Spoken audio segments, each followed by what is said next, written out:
Sex is the life force energy that runs through us all. Can you use sexual energy for your spiritual evolution, or perhaps for emotional healing? Is it even possible? Clinical sexologist Dr. Martha Tar Lee will explore all these and more on Eros Evolution on Om Times Radio.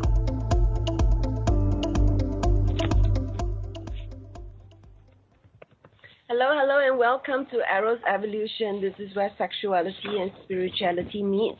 My name is Martha. I'm a clinical sexologist with a doctorate in human sexuality, and I'm from Eros Coaching. That's eroscoaching.com.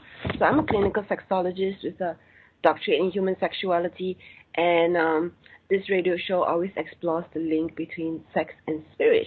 And it's been around for 2 years now, and every week I have a different guest. If not, I'll be hosting the show by myself, or I'll be doing a summary of the previous episodes. Let me talk about my week. And so on my website, I just released a book review called Regain That Feeling, and it's by a guest who has been on this show, by an author who has been on this show several times, and his name is Mitchell Stephen Tepper. And he previously I actually mentioned his book, and we actually talked about his book extensively in one of the episodes. And so finally, after all this time, I've written his book review. And let me just check. Yes, I first interviewed him, Love After War, Supporting Disabled Veterans, and this was episode 84, which was August 18 last year. And the very, very first one was actually episode 67, which was on April 21st. That was the first time I connected with him, interviewed him, and it was the show title was 5 Secrets to Happiness. 5 Secrets to Pleasure and Connectedness. And that was where I first connected to him, and subsequently have interviewed him twice for this show. The first one being April and the second one being August. And he's really a very well-esteemed, well-established sex educator in his own right. And he's very articulate and has a fantastic memory of names and all the things that he's done. And so for those of you who are interested to read the book review, you can go to my website, eroscoaching.com. Under the review, you would be able to on the blog, you'll be able to read the book review. So yeah, you can find Mitchell Tepper's book review going to my website, and you can find every single episode of Eros Evolution by typing Eros Evolution at a glance, and you'll be able to find it. Just key in Eros Evolution at a glance by going to Google, and you'll be able to find it. And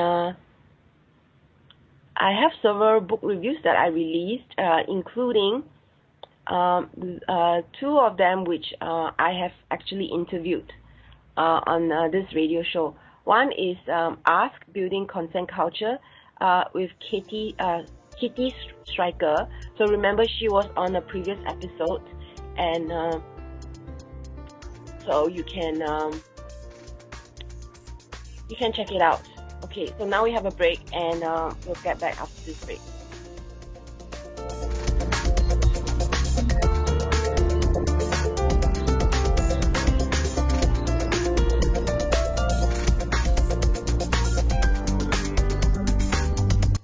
Your conscious lifestyle on steroids.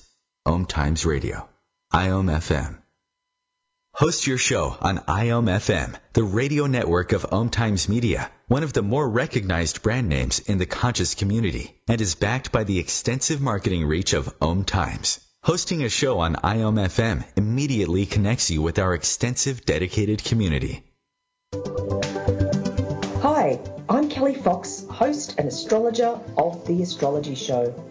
Each week, I'll give you access to the current transits, which are a valuable tool that provide astrological information to help unlock the potential each of us has. Understanding the stars can help steer us in the right direction to make better informed choices. So if you're wondering what's going to happen in your week ahead, be sure to tune in to the Astrology Show for guidance, Mondays at 9 p.m. Eastern Time. Every 2 minutes, an American is sexually assaulted. The majority of victims know their attacker. It could be your friend, your neighbor, or someone you met at a party. If you said no, it's rape, and it's a crime. This is Christina Ricci with RAIN. Call the National Sexual Assault Hotline today at 1-800-656-HOPE or visit RAIN.org. That's RAINN.org. Brought to you by RAIN and this station.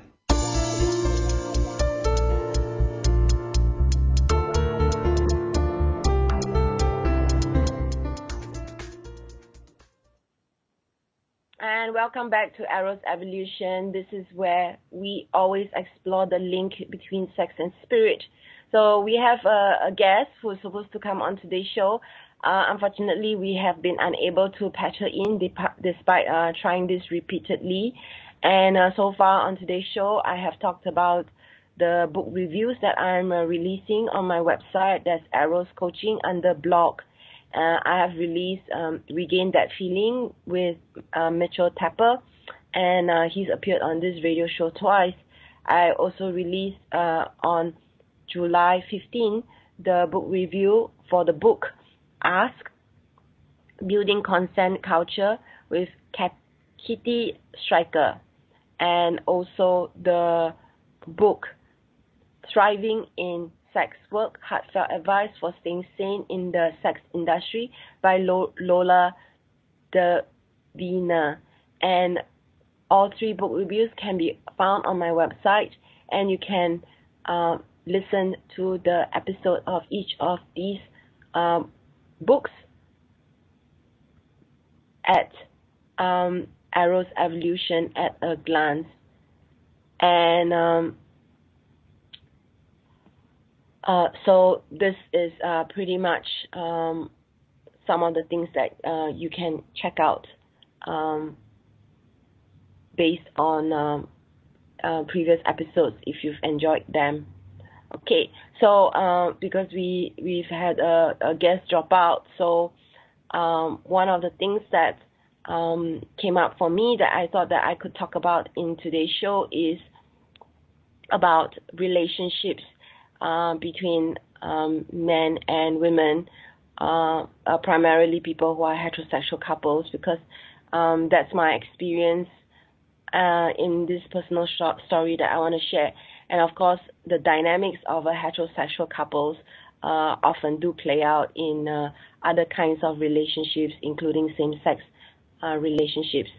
So one of the things that some of you might remember me talking about is that I have a mom who has stage 4 breast cancer, and she's not well, and her condition is getting progressively worse as she's had her lymph nodes on the right side of her body removed, and after, say, close to 20 years of having those removed, she's very fortunate because it's really been 20 years with the lymph nodes being removed. Now there is problems with the lymph nodes not functioning, of course, because they were removed, and now they are kind of like blocked and swollen, and her right arm started to swell up right around like 3 years ago. So she started going for acupuncture, she started going for massage, and it helped with the swelling until later on it was diagnosed that basically the cancer is spreading now to her arm. Her arm is becoming even more swollen, and because one arm is more swollen than the rest of her body, the other arm especially, is causing her difficulties with balance and with walking.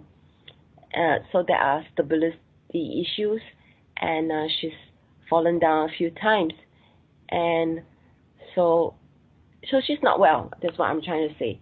She's going for chemotherapy, and at a certain point, her white blood cells got really low, and the treatments had to stop. And so she would just keep trying. When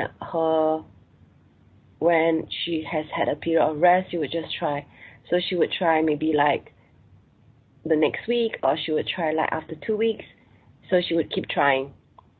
And it came to a point where right now, her white and red blood cells are low, which means she's very prone to infections. And doctors say, if she catches something, she could basically go into a very critical condition pretty quickly. She could pass away really quickly. And okay, so with this backstory, now let me share with you what does happen with my interactions with her, because whatever it is that I have with her, the past issues in our relationships, we have difficulties with communicating, and I don't really feel particularly close to her. However, because of her condition, I've learned to just kind of let go of the past, the judgments that I held against my parents, how as a kid I would judge them and say they are not good parents, or they could have done this, or they don't love me, or I don't feel loved. So as a kid, judging my parents, alienating them from me, yet at the same time also feeling pretty suffocated with my mom being quite, like violating my boundaries, and so wanting to withdraw from her, push her away, or block her. That's what happens, I suppose, when you have an overprotective parent. So now with her cancer, I had to let go of all that from the past, with the thinking belief that you can't expect old dogs to learn new tricks. You can't expect people to change. I need to be the change influence. I need to be the influencer of change. So what I started to do with my mom is I do recognize her efforts in working on herself, letting go of anger, her efforts in exercise, meditation. I am really proud of her with her bravery and her courage in facing cancer and fighting for her life. So there are like really amazing qualities that I do admire and appreciate in my mom. So letting go of past judgments, and also, I don't know what I call like maybe self-righteousness in what I felt I deserved. So I let go of all that. However, right now what's happening is whenever I try to express care and concern for my mom, and I would ask her how she is, I would hold her, hug her, I would, go near to her, want to talk to her. So I'll ask her, how are you today, Mom? I'll ask her. And I would ask her in a open, curious, caring way. And she would take the opportunity to turn around and give me unsolicited advice. So I'm asking her how she is, and she would say something like, okay.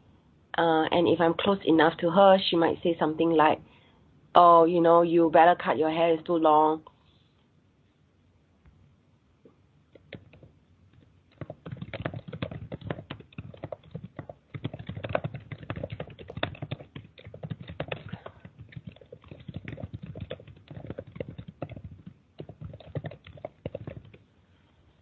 And I felt like that was kind of a kind of stonewalling, as in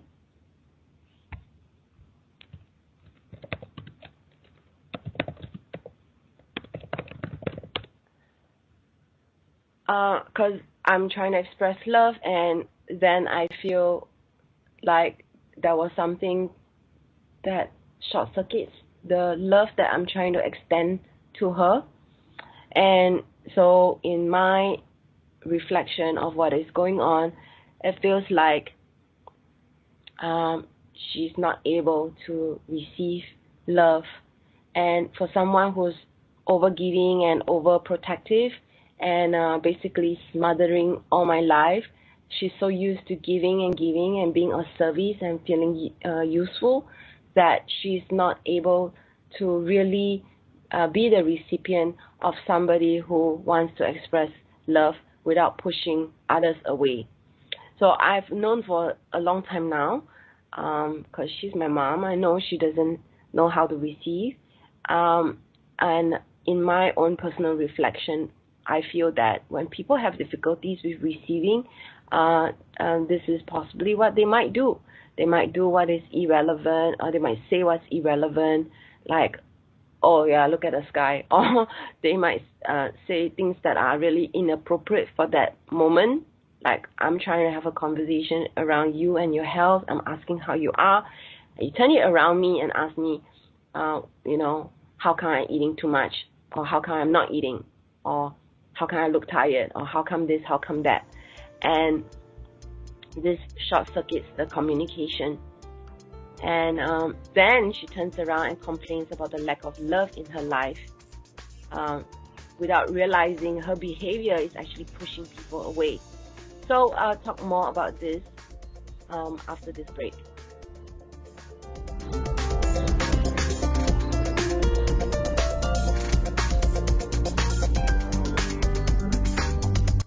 Free your mind with Om Times Radio, IOM FM. Om Times Magazine is one of the leading online content providers of positivity, wellness, and personal empowerment. A philanthropic organization, their net proceeds are funneled to support worldwide charity initiatives via Humanity Healing International. Through their commitment to creating community and providing conscious content, they aspire to uplift humanity on a global scale. Om Times, co-creating a more conscious lifestyle. More than 24 million Americans have an autoimmune disorder, and that number continues to grow. I'm Sharon Saylor, and I'm one of those 24 million. To put that number in perspective, cancer affects about 9 million and heart disease up to 22 million. That's why I've brought together top experts and those thriving regardless of their diagnosis to bring you the latest, most up-to-date information. Join me, Sharon Saylor, Friday night, 7 p.m. Eastern, for the Autoimmune Hour on Life Interrupted Radio to find out how to live your life uninterrupted. What's up? This is Brad and Mike from Lincoln Park for Life Beat, the music industry fights AIDS. Listen up, times are tough and you get a lot of things thrown your way. If you're being pressured to have sex and you're not ready, then say no. If you're having sex, be smart and use protection. Respect yourself and protect yourself. For more information, call the National AIDS Hotline at 1-800-342-AIDS or log on to www.lifebeat.org.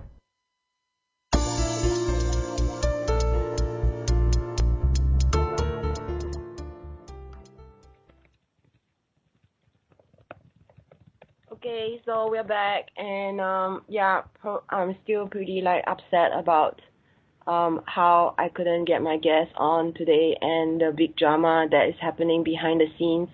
But anyway, let's move on. I was starting to actually talk about something that actually is useful to listeners besides trying to get my guest on the show. I was trying to basically explain to you the backstory of how my mom has stage 4 breast cancer. Is getting progressively worse, and as I try to patch our relationship, let go of the past, I try to reach out to her, try to express my love for her, felt that she was stonewalling me, felt that she's not able to receive my love and concern, and this is the time where I want to be close to her, and instead of that, I constantly get told, whenever I try to approach her, I get told something really negative in my face. Like, for instance, she would just tell me to go cut my hair. And so then I started to talk about, just before the break, about how I feel she is not able to receive love. And I'm starting to dissect this personal story into possibly something that might be useful to listeners out there, which is that people who have difficulties with receiving love, actually in their discomfort, they might be pushing people away. They might be, I already mentioned just now, they might be saying things that are irrelevant unnecessarily and actually even repulsive. So because she's so uncomfortable receiving love, you feel uncomfortable expressing your love around her. So because you feel uncomfortable around her, because it always turns around into something that is about you, and you don't really feel that there's like a exchange. It doesn't feel two ways. It doesn't feel easy. It feels dis-ease. And so you don't want to spend time with these people. And then my mom would then turn around and complain about people not expressing her love and concern, about people not wanting to spend time with her. And so this is like this whole vicious cycle of how you cannot win. You want to show love to her, you want to spend time with her, yet she pushes you away, and then she complains that you're not spending time with her. And once again, she's playing poor woo, like woo to me, like I'm such a victim. And yet she doesn't have the ability to reflect on her own part to her own unhappiness, and she's not able to take responsibility for that because I guess old dogs can only learn some tricks. So people tell me to let go of all that. People tell me that I should not expect much from that. People say I should just put up with it, and it's actually very frustrating because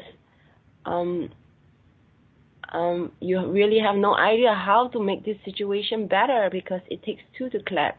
One wants to give, the other one needs to be able to receive. If the other person can't receive and actually is pushing against the love that you have, it actually kills love.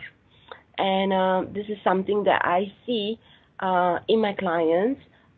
Sure, I'm talking about my mom, and sure, it's a personal story, and sure, you can probably tell that I feel affected. However, this is not just about me. This is actually also playing out in relationships.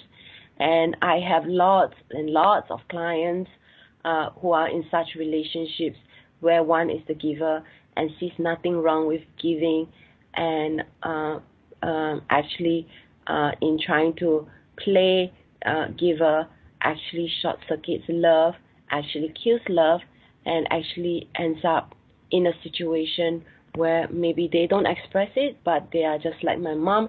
They're unhappy that people don't want to spend time with them. People don't show them the love and attention that they need. So even though they can't express it and can't receive it, deep down they're not happy. They're not getting any. So it's this cycle that I mentioned is really frustrating. So what actually happened was I finally just snapped. I snapped at my mom, and I just told her, stop giving me advice. Stop nagging at me. Stop using every single time I'm reaching out to you as a way to attack me. And I know she doesn't mean it. She means well, but if I feel attacked. So I yelled at her and said, stop nagging. And of course, then I feel bad because she has stage 4 breast cancer. And so then what happens, I notice, is this is like family counseling constellation thing playing out. I yell at my mom. My mom can't process negative emotions. The next day she yells at my dad. She yells at my dad and orders him around, and then she reestablishes her dominance in the household. So I can laugh about it, but of course it's really not that funny. Yet I see all this playing out, right? I have enough self-awareness to say, hey, I did this to mom, and then mom does this to dad, and then dad doesn't feel well, and nobody in the household feels well. And so the stress of the cancer continues. You can say it's cancer, you can say this is who she is, and maybe this would have played out to a much more toxic level if she wasn't unwell. And because she's unwell, more stress is created on people around her, including how they suppress their truth.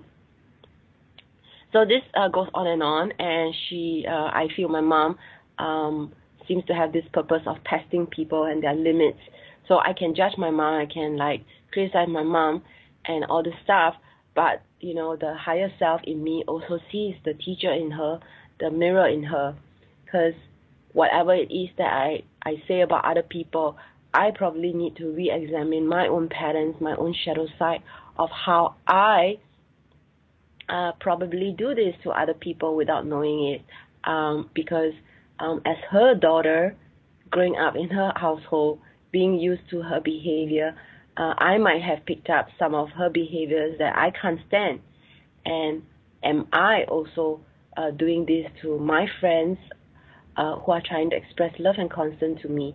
Am I also pushing away people who are trying to show love to me, for instance, maybe trying to give me treats, and then I say, no, don't need? Or am I trying to say no to life or no to money by saying, no, you don't have to pay me so much? Or to clients who want more sessions with me, and I say, no, you just need one session, and pushing abundance away. So it's a great mirror, to have that kind of self-awareness to say, I'm not pointing fingers at mom. The fingers point right back at me. Am I doing this? And I'm sharing all this, with true humility. I hope you understand that I'm not taking this as just an opportunity to just, complain and whine about my mom. I'm trying to say that I see this story playing out not just in my own life, but I see this story playing out in the lives of other people. And my intent of sharing this is by putting myself out there. I know I might be judged. I know that people might be saying, you're a bad daughter for talking bad things about your mom. But actually why I'm sharing this story is I claim my part in this. I claim that I am her daughter, and I may have inherited some of these very things that I don't like, but I'm sharing this because I hope to bring light to other people and illuminate aspects of your life where you have difficulties with receiving, pushing people away, causing a lot of dis-ease around your life, and then playing victim by saying that you don't get the love, attention, or time or love that you deserve. So I actually shared this post on my Facebook wall, and I put like maybe 4 paragraphs of it, and I was really surprised that about 37 people liked it, and this was a private post, right? So only the people who are my friends could see it. 37 people liked it, and about 20 people actually left a comment, and surprisingly many of them actually said they are experiencing exactly the same thing with their own parents, and how frustrated they are feeling, and how they empathize with me, and how this story really strikes a chord in them. And one of them actually shared, and I'm going to read her comment because I know she would love for me to reshare it. So she said, wow, such a great picture of how women can behave when they don't know how to receive. I'm so impressed you are observing all this as if from a higher place, and love her anyway, just allowing, not just condemning her behavior. So my friend actually, Alison Salden, she actually really understood the whole point of my sharing. It's not just about a mother-child relationship. It is also about how women or men behave when we don't know how to receive, which I just mentioned. So this is one story about the dynamics of inability to receive that I want to just share with you guys. Another story actually, which actually happened around the same time of this me snapping at my mom's story, was around newspapers. So I'm sharing a different story now, and this different story also has a point. So in this story, I was at the dining room table, and I was reading the newspapers. And ironically or coincidentally, my parents had gotten home while I was reading the newspapers. So they had bought me lunch. I was starting to eat my lunch, and while still reading the newspapers. So they started having a conversation while I was there, and so I didn't, and I couldn't really remove myself because I was still eating. And so this conversation started. My mom was at the balcony, which is like the adjacent room to the dining living room area. And so she was at the balcony, and she started sorting out the newspapers. So she was fumbling around, I could hear her, like trying to tidy up the newspapers. So she said to my dad, she said, you need to sell this stack of newspapers. So she basically, in Singapore and probably in other parts of the world, it's the same. You take things that you want to recycle and then you sell it to someone who then in turn sells it to somebody else. And as an intermediary, they make a little bit of money. And they might give you a little bit of money for selling it to them. But then they would sell it at a profit. So my mom wants to sell this stack of newspapers. And she tells my dad, you need to sell this stack of newspapers. So then my dad says, no, leave it for the charity collection coming on the 24th. So this happened like about a week ago. So he wanted her to leave it because the charity will come collect it. We don't get any money when you give it to charity, but my dad actually wanted to leave the newspapers for charity. And then my mom says, your newspapers is taking up my space. So now it becomes your and mine, pretty antagonistic. And she continues rearranging the newspapers. And then my dad very calmly says, leave it. We'll donate it. And my mom says, donate. Like my mom doesn't believe that he's going to get it done. And so she wants to sell it like now, like right now. And then my dad repeats again, leave it. Surprisingly calm. And suddenly we hear the newspaper collection man coming, and then she swings open the door and she tells him that she's selling the newspapers. And then my dad sees all this happening and, is pretty like angry and frustrated. So I'll continue with this story after this break.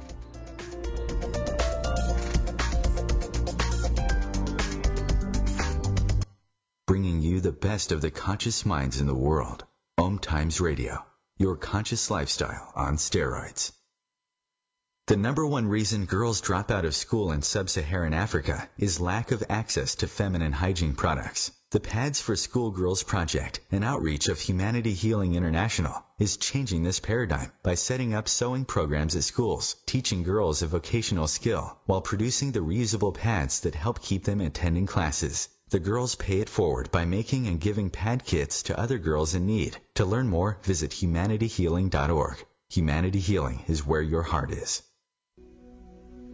Hi, this is Julie Geigel. And I'm Susan Schuler. And I'm Lori Walker. And we are the Psychic Angel Channelers from Angel Talk Tuesday. Tune in every week at 10 a.m. Eastern on OmTimesRadio.com. The angels have heard your call and are here to help. Are you ready to receive? Bathe in the beautiful vibrational frequency to help you heal, expand, and remember your magnificence with Angel Talk Tuesday.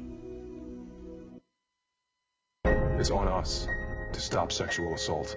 To get in the way before it happens. To get a friend home safe. And to not blame the victim. It's on us. To look out for each other. To not look the other way. It's on us to stand up. To step in. To take responsibility. It's on us, all of us, to stop sexual assault. Learn how and take the pledge at itsonus.org.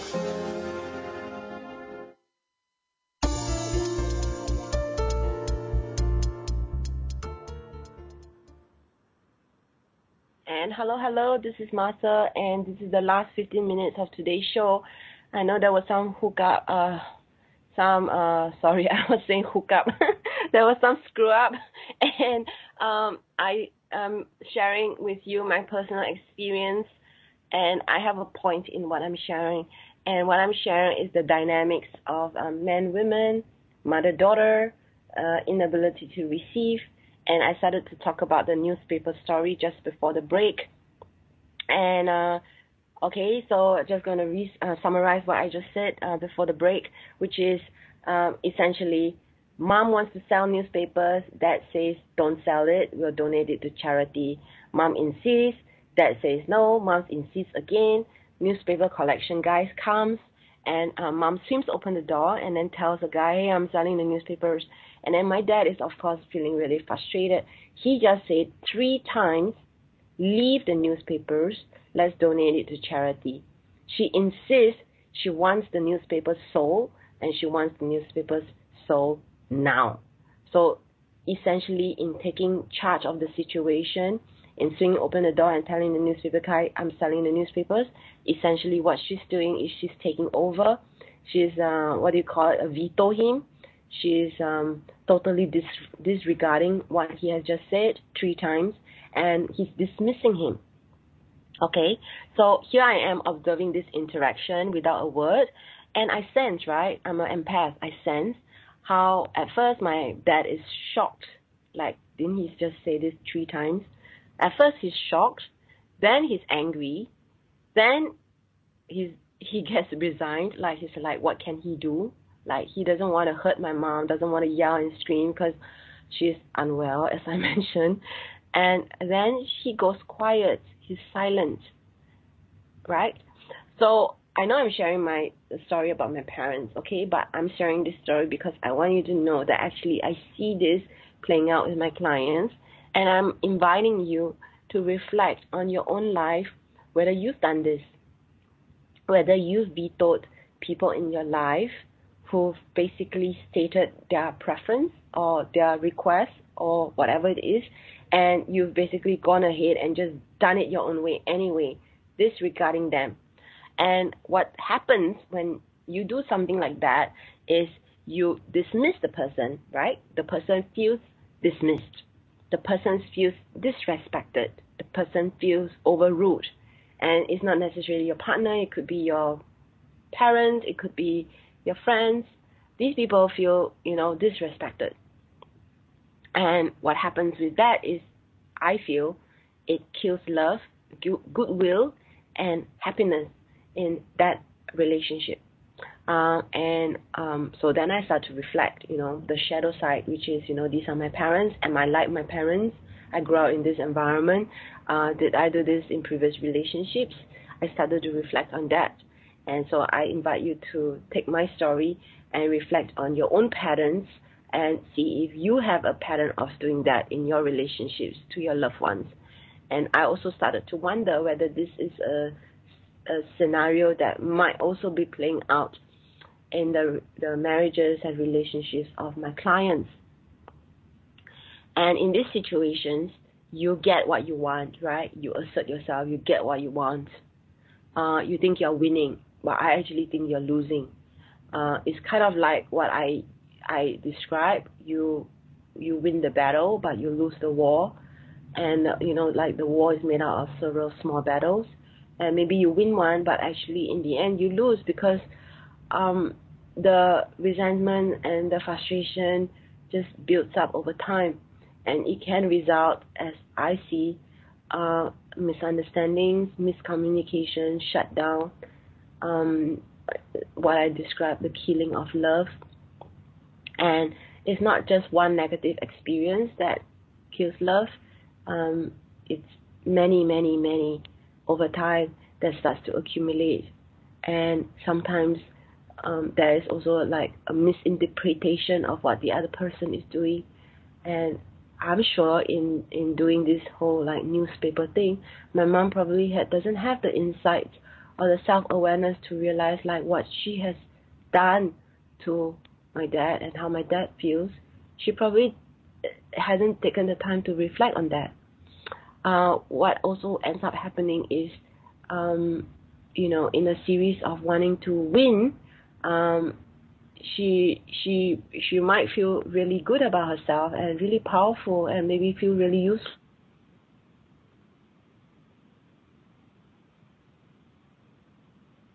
Done quickly. As we probably know, we could have done it in a different way. We could have done it in a better way.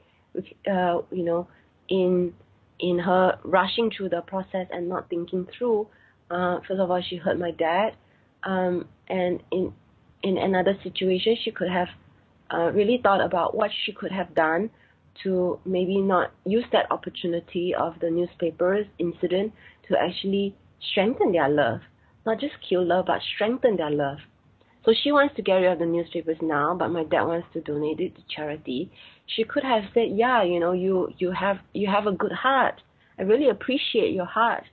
However, this newspapers is really getting in the way. So, there are options around it. I'm just kind of like brainstorming here. She could have said, let's collect a bunch of stuff and let's bring it down to donate so that we can do more good more quickly. So you get my point. She could have created not just a situation where my dad would be okay. She could actually create a situation where she would feel more love towards my mom. And then both of them will feel closer for it. In trying to fulfill her objective of clearing the newspapers and having space, she forgot like there are other things, other dynamics, other micro goals that she may not have seen, and maybe it's not important to her that she strengthens her marriage and build love. It's not important to her. She just wants to get her way, and it's always her way or the highway. And yet at the same time, could there have been ways where she could get her way and at the same time not kill love? So these are things that we can be thinking about. And so this is actually a dynamic that I see happening with couples all the time. And it's really sad because I feel sometimes with the whole masculine, feminine energies that we have inside us, the heterosexual woman or the female who has more masculine energy, who has been disappointed by her man, wants to and feels that she needs to take charge. And probably, I'm sure my mom feels many times in her life let down by my dad, feeling that she needs to take charge. And so in this situation, when she states what she wants and my dad says something else, she doesn't believe that it would get done. She doesn't believe that he would make sure that the newspapers would get donated to charity on the 24th. She could have waited. She didn't want to wait, but she actually also didn't believe that it would happen on the 24th. And this is what happens to people who feel let down. They feel that they need to take charge. And when we take charge all the time, we get tired. And so what I'm noticing is that the females who have a strong masculine, who feel that need to take charge all the time, they actually are making themselves exhausted or feeling exhausted in relationships. And this is there are many ways in which one can communicate and navigate so that it becomes something that is, like what I mentioned earlier, a win-win. It is something that actually strengthens and adds love to the relationship rather than drains from the relationship. So some of you might be wondering, I'm spouting all these things, I'm sharing stories, I'm sharing my higher self perspective. How exactly can you begin to do all this? I think in sharing of stories, being able to see how much of it you can apply in your life, one of the things you can do is get clear, what is it that you want for yourself in your life? Do you want more love? Do you want your partner to show up more? Do you want to be open to love? Get very clear this is what you want. Then begin to look in your life for areas in which you could do better. So one of the things you could do is to do some self-reflection of incidences that happen in your life where you might be unconscious. And in being conscious, what you need to do is heighten your awareness. First of all, having the objective, number one. The two, heightening your consciousness, your awareness, by doing some form of self-reflection. I wouldn't be able to look at my mom and go, mom is doing this is happening, this is what she's doing, this is what I don't like. I guess she's doing this because this is a pattern. Okay, am I like that? Am my clients like that? How can I learn from her? How can I not be like this? How can I use this story to help more people? And so I share it. I'm not sharing this because I want to hurt my mom, and I'm sure my mom would be hurt. And some people actually turn around and said things like, you're not your mom. You don't understand what your mom is feeling. I know I'm not my mom. I know my mom. I know I don't know what my mom is feeling. I'm just guessing what my mom is thinking, feeling, expressing. I'm guessing it. I claim no part in knowing my mom. I'm guessing it, I'm interpreting it, and I'm sharing what I think and know of it in the hopes of possibly helping people. And yet at the same time, I have true compassion for her. So sometimes okay, anyway, so sometimes you have people who attack you even though you can feeling well. So okay, so these are the things that I feel would be beneficial. Having a goal for more love and tightening your self-awareness, and from there you can take actions towards having more love and spirituality in life. So this is Martha of Eros Evolution, and I hope to see you next week, where I will have Jacob Pata again, and this time we'll be talking about different dynamics regarding around sexuality. So stay tuned to Eros Evolution next week.